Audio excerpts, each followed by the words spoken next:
Hello my dear students, I am Renalini Hirpathak from Ferguson College and I have been teaching you Vocational Computer Science Paper 1, Chapter C++. Last time we have seen the concepts of object-oriented programming including the classes, the object and polymorphism. We'll now move on to inheritance, which has many types and all the types of inheritances in C++. Yes students, we are now going to see inheritance, which is a concept in object-oriented programming in C++. Then we'll see all the types of inheritances, which include single inheritance, multi-level inheritance, multiple inheritance, hierarchical inheritance, and hybrid inheritance. What is inheritance? Now, a mechanism of deriving a new class from an existing class is called as inheritance. This is an important concept of the object-oriented technology in C++. This is how C++ supports reusability. We can reuse the existing class in the new class. The old class is always referred to as the base class, and the new class, which is derived from the base class, is called as the derived class. We know that we have a class which is already written and tested that can be adapted by other programmers into the new class to suit its own requirement. This is done to create the new classes with the properties of the original class, that is the base class. Derived classes can use the properties of the base class. What do you mean by properties in C++? Properties will be functions and the variables of the base class, and this can be used in the objects of the derived class. This is called as inheritance. I've taken an example here. Now, I have a class, say student or students. This has two data members, roll number and name. Then I inherit it into a class science, which has physics, chemistry and maths. Now, it will inherit roll number and name and add physics, chemistry and maths into it in science. Similarly, I have inherited this into students' arts. They will have subjects like history, political science, psychology, etc. So now the roll number and name will come along with these subjects in the arts section. So this is inheritance. We are inheriting a few properties from the base class, adding something new in the derived class. Another example, I've taken another student class. Again, it has roll number and name.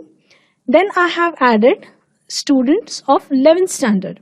Now they will have marks of their 10th standard class. Inherit roll number and name, add marks in 10th standard into it. Then I have inherited it into the student of 12th standard. So what will student of 12th standard have? He'll have roll number, he'll have name, he will have his marks in 10th standard, he'll also have his marks in 11th standard. So this is inheritance. We are using the properties of the base classes into the derived class. What is the syntax? Syntax is something like this. Class, the derived class name. Now even though I have written it too big, it can be a simple identifier that you give to any class using all the rules of identifier. This is the visibility label. Remember, we've been using it with public, private and protected.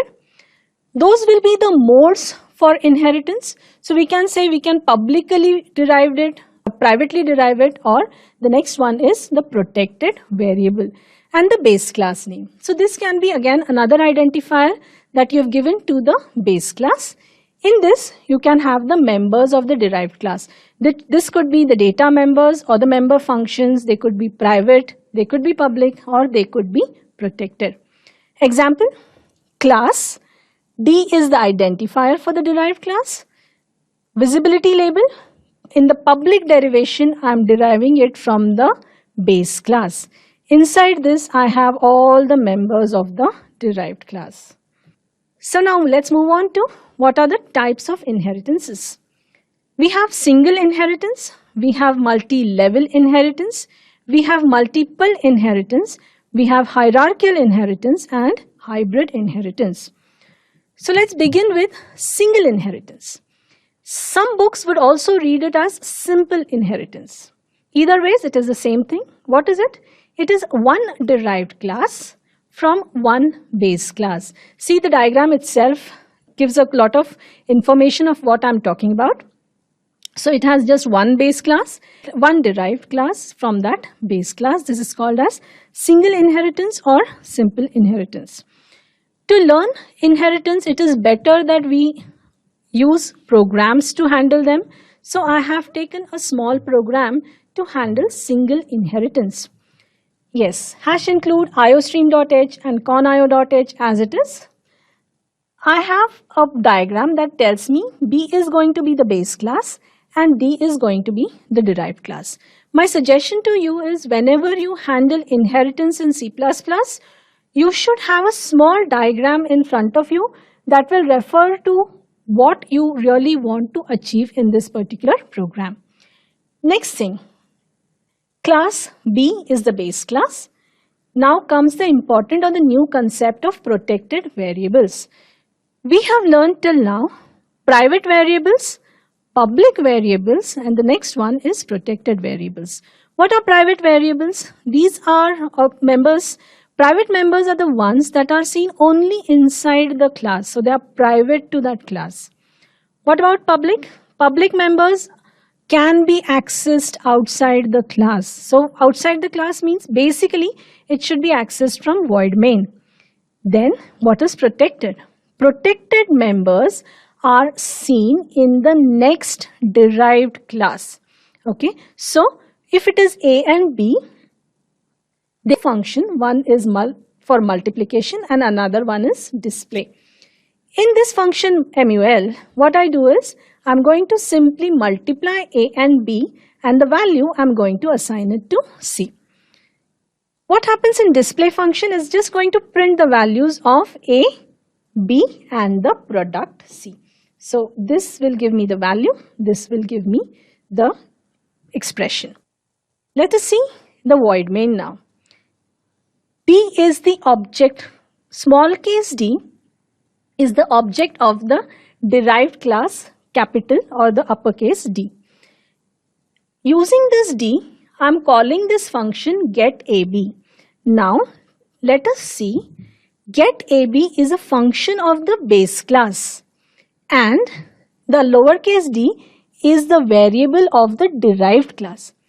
Using what I have done here is, using the derived class object, I am accessing the function of the base class, which is what we are trying to achieve here. Derived class objects should be able to access the function of the base class. This can be done only through inheritance. So since I have inherited the derived class D from base class, I can have the access to these functions. Then I say D.mul. This will simply multiply the values of A and B, then the result, then the display. Let's see the output. When I say get AB, it will say enter A. Suppose we enter 5. Then we say enter B. Suppose we enter 10. Then the result, so result, and then we print the values of A, B, which is 5 and 10, and then we print the product C, which is 50. So what we have done is, we have used, again I will repeat, we have used a derived class object to access the function of the base class and also the derived class. Next one is the multi-level inheritance. So mechanism of deriving one class from an already derived class is a multi-level inheritance. Now let us see what we have here. One base class. We can call this as the second base class or the first derived class and then the derived class. So there are many levels in this. That is why it is called as multi-level inheritance. So I've taken an example. What I'm going to do is, I'm going to create a class student with roll number. Then I'm going to create a class test which has two subjects, subject 1 and subject 2. Then I'm going to create a class result which will calculate a subject 1 plus subject 2, and then average, which will be total divided by 2. So let's see how I implement it. Again, hash include iostream.h and conio.h as it is. I have the protected members RNO. I have get data where I will ask for the roll number. Then I have put data where I'm going to simply display the roll number of the child. Then I have this class test which is publicly derived from class student. Here I have two variables, subject 1 and subject 2. Then I have this function called getMarks which will read the value of subject 1 and subject 2. What will putMarks do? PutMarks will say marks are the marks of subject 1 and subject 2. The class result, the final class, that is publicly derived from class test. Class test, if you remember, is publicly derived from class student. So here I have this total and average and I display. In this I am calling the put data function. What will put data do? It will put the roll number. Then I have called put marks. This will put the marks of subject 1 and subject 2. Then I will print what is total, and then I will print what is average, which I have calculated here. Coming to void main, result R. Result now is the final derived class. It has access to the base class member, okay, which is get data. It has access to the first derived class member, which is get marks, and it will always have an access to its own class, which is display. So we'll have enter roll number. Suppose I enter it as A1001. I have entered the marks for subject 1 and subject 2 as 98 and 99. When I say display, it will first display the roll number, then it will display the marks for subject 1 and subject 2. Later on, it will display total and average for me. So this is multi-level inheritance. The next one is multiple inheritance. What is multiple inheritance? The diagram again says a lot. When we have one class which is derived from several base classes, this type of inheritance is called as multiple inheritance. I've tried to implement it using this. I have two functions, two base classes. One class is M, the other class is N. Okay, let me be more specific. One class is uppercase M, other class is uppercase N, which has integer the lowercase m and n. In the class P, which is the derived class from two base classes, I am going to multiply m and n, where m belongs to this class and n belongs to this class. So, yes, so I am trying to implement it here. I have class M, for which I have kept a protected member M, small case. Now remember, why protected? Because I want to access it in the next derived class. And then I have this function called getM, which will obviously read the value of a variable m. Then I have n. In n, I have lowercase n as the protected member. Then I say getN, which will read the value of n. Now let us see class P, which is publicly derived from class M and in public derivation with class N also. So in multiple inheritance, when there are multiple classes from which you are going to inherit, simply go on putting comma and then say the type of inheritance like public, private or protected, and add the classes or the base classes at this point. So I have two base classes here, M and N. MUL is going to be the variable, and then display is going to be the function. Here I am writing the function outside the class. So I have return type. This is for the first base class M, get M. So enter the value of N, C in M. Then I have the second base class where I read the value of N. Next, what I am going to do is P, void P and display. Display is the function of the derived class. I am going to just simply multiply M and N, and I am going to say product of M and N is whatever MUL. Here, since I have not put the double quotes, this will give me the value of M and this will give me value of N. Now, P OBJ. is the object of P class. Using this object, I am calling the function of the first base class, the second base class, and the derived class itself. Let's see, when I say enter m, suppose I enter 20. When I say enter n, suppose I enter 30. And finally, the product of 20 and 30 is 600. So, this is how I implement multiple inheritance. Moving on, the next one is hierarchical inheritance. Hierarchy is one base class and several derived classes. So, it is exactly opposite to multiple inheritance. Please do not confuse it when you're writing the paper.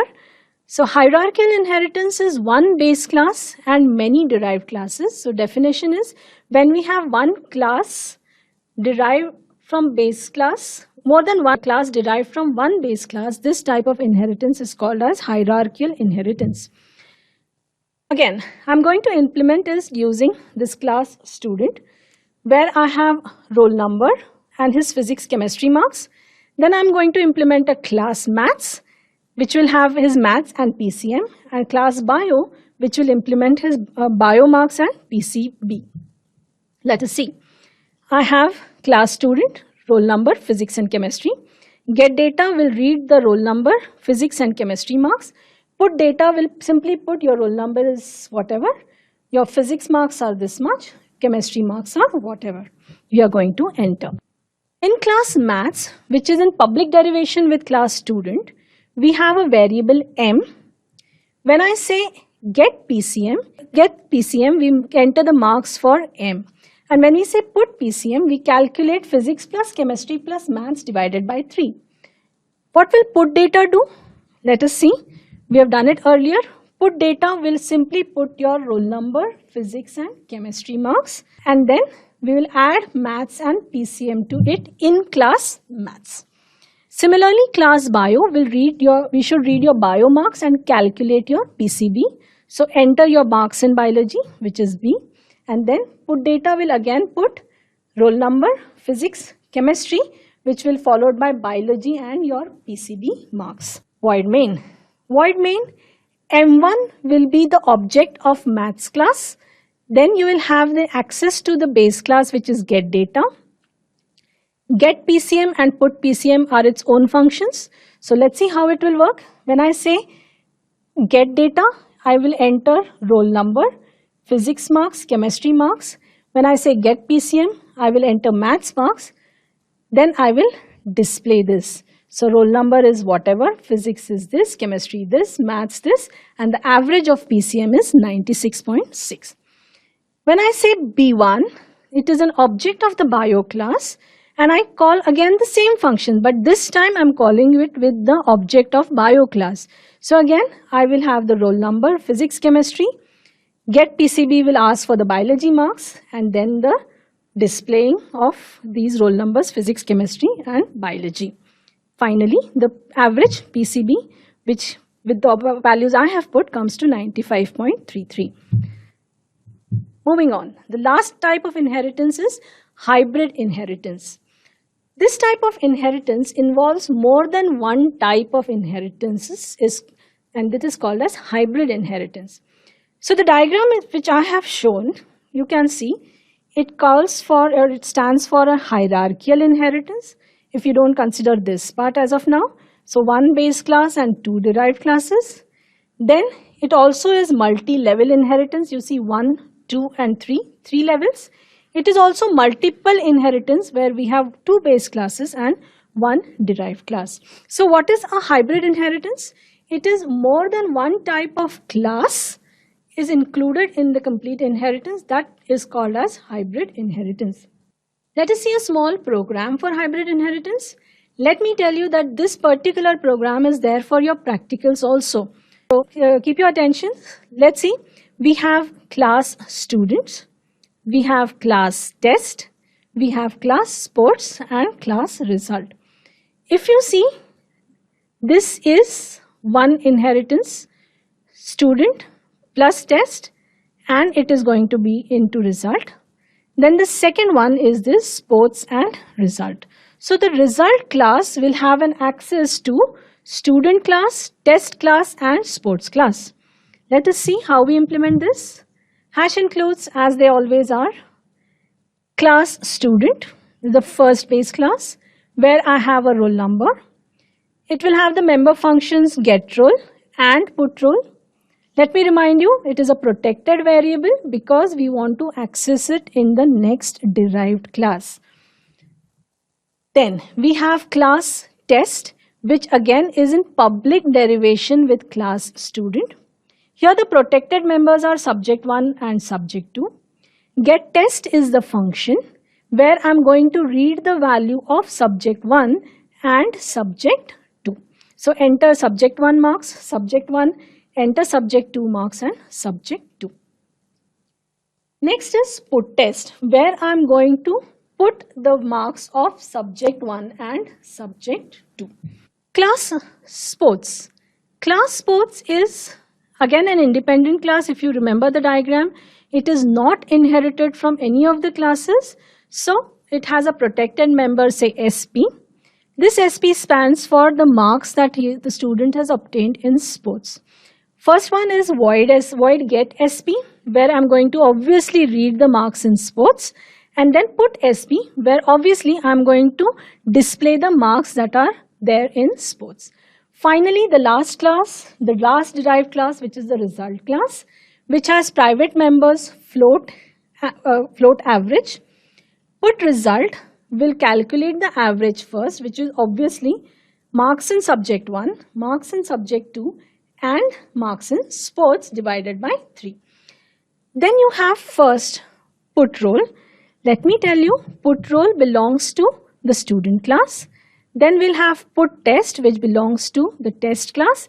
Then we'll have put SP, which belongs to the sports class. So basically what I'm trying to tell you here is your object of the result class will have an access to the base class members. Let us see void main. So I say result R. What is R? It is the object of the final derived class. It has access to the member function of the first base class, which is getRoll. It has access to the next base class, which is getTest. Then it has access to getSports. Then putResult, which is its own function. So let us see how the output will look like. Suppose I enter the roll number, ask for subject 1 marks, subject 2 marks, and sports marks. The display function, which will put result, will put the roll number. It will put the marks in subject 1 and subject 2. It will put the marks in sports, and finally the final result. Now what are abstract classes? These serve only as the base class. You cannot derive any class from it. You cannot create any object of these class. Next is the virtual base class, where you have two paths to reach to the derived class. So in this case, you make the virtual derivation of these classes, so we do not get the multiple copies of these particular classes. Next topic is type conversion. In type conversion, we have 3 types. First one is basic to class, class to basic, and one class to another class. Remember, we are using or handling user-defined data type. We want to use it as if they are built-in data types. So now here, for example, I've taken I, which is an integer, p, which is float. I've given some value to it. When I say I is equal to p, in that case, I becomes 3 and the fractional part is truncated. This is automatic when it comes to the basic data types. But when we want to handle it using the user-defined data types, we have these 3, wherein we have basic to class, class to basic, and one class to another class. So this is done using constructors and overloaded typecasting functions in C++. So let's see how we can achieve it. As I said, when it comes to the basic data types, this is done automatically. We have p is equal to 3.14 and we have truncated the fractional part. I becomes only 3. So I've written a small program for basic to class conversion.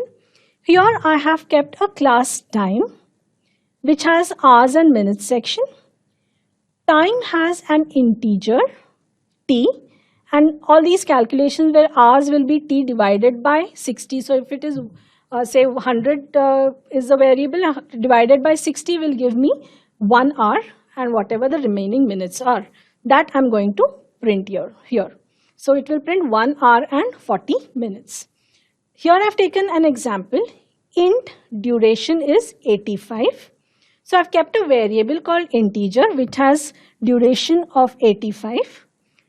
Time t1 is equal to duration. Now, this is an explicit calling of a constructor. Time t1 calls this constructor here. It will calculate hours and minutes. If I'm saying 85, it will call 1 hour and 25 minutes. When this statement now, if you read carefully, I've written it here.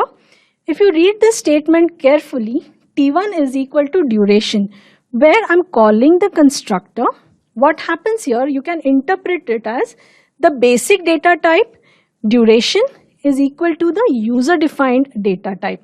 So what happens here is you are converting the class basic data type into a user defined data type, which is class objects. Class to basic data types can be done using casting operator and constructor, and similarly class to class type of conversion can also be done by operator overloading and constructor. It will simply look like this, where object X and object Y are objects of two different classes. So this is type conversion in C++. Yes, students, today we saw inheritance in C++, which includes the different types of inheritances like single, multi-level, multiple, hierarchical, and hybrid. We also saw the concept of type conversion in C++. Next time we'll handle files in file handling in C++, which is again an important topic for you in study of C++ in 12th standard. Thank you.